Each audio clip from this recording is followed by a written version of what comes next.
This is a 2012 SRT8. Customer came in.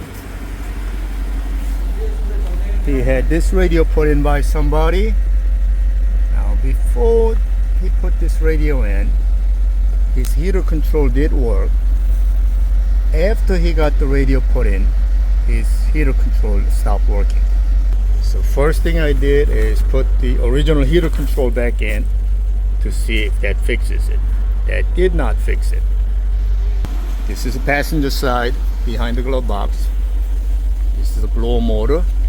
Underneath, there is a 2-pin plug right here.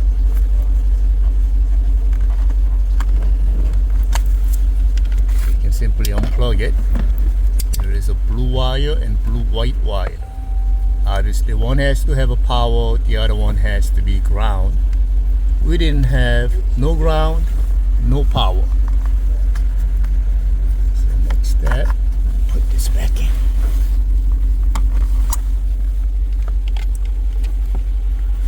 On this corner, right there, there is a resistor pack. That's what controls the speed. So let me do this. The top one is the way the motor goes into. The bottom one, the top one is a white plug, the bottom one is a black plug. The black plug has 3 pins. You unplug it.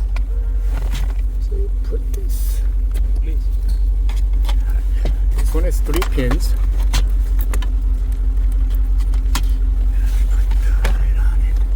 So that has a blue wire, black wire, and a blue-purple wire. This blue-purple wire is actually a data bus that's coming from the heater control, which goes to this plug here, which is the original factory heater control plug.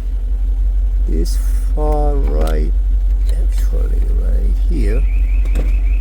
This is the tap right here. Flip it over. The first one to the left, looking tap down. This one to the left, and that is actually data coming from the heater control.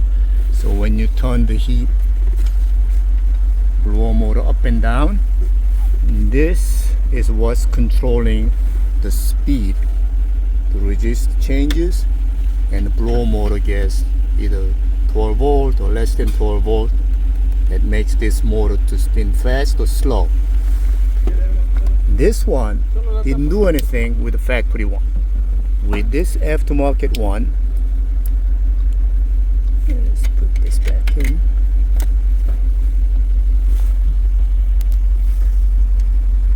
So once we put the power from the outside, which I'll find.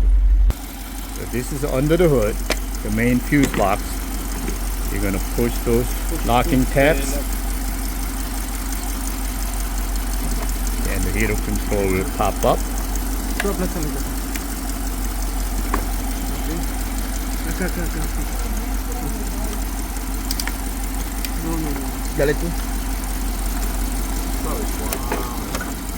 Once you get it out, that blue wire, the blue-white wire actually, the blue wire, the solid blue wire. This is the blue wire. That's the main power going to the blower motor. This is pretty common issue. This fuse box goes bad.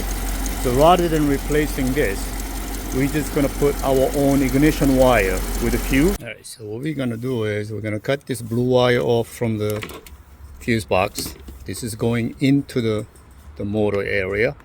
So we're gonna put this one to this relay here. The yellow wire, which is number 30, actually 87, to the battery with the fuse. This one, hang on. Basically what we are doing is we cut the blue wire here, which is coming out of the fuse box. We're not using that anymore. So this is the blue wire going into the under the glove box. That gets power triggered by this relay. So we're going to put number 87 or number 30 to one wire, either 87 or 30, with the fuse going to the main battery connection. This one, we're going to hook it up to the ignition wire. Actually, this is accessory, it doesn't matter. We're going to put that right there. And the black wire to the ground. So whenever you start the car, this wire will get the 12 volt. When you take the key out, it shuts off the power.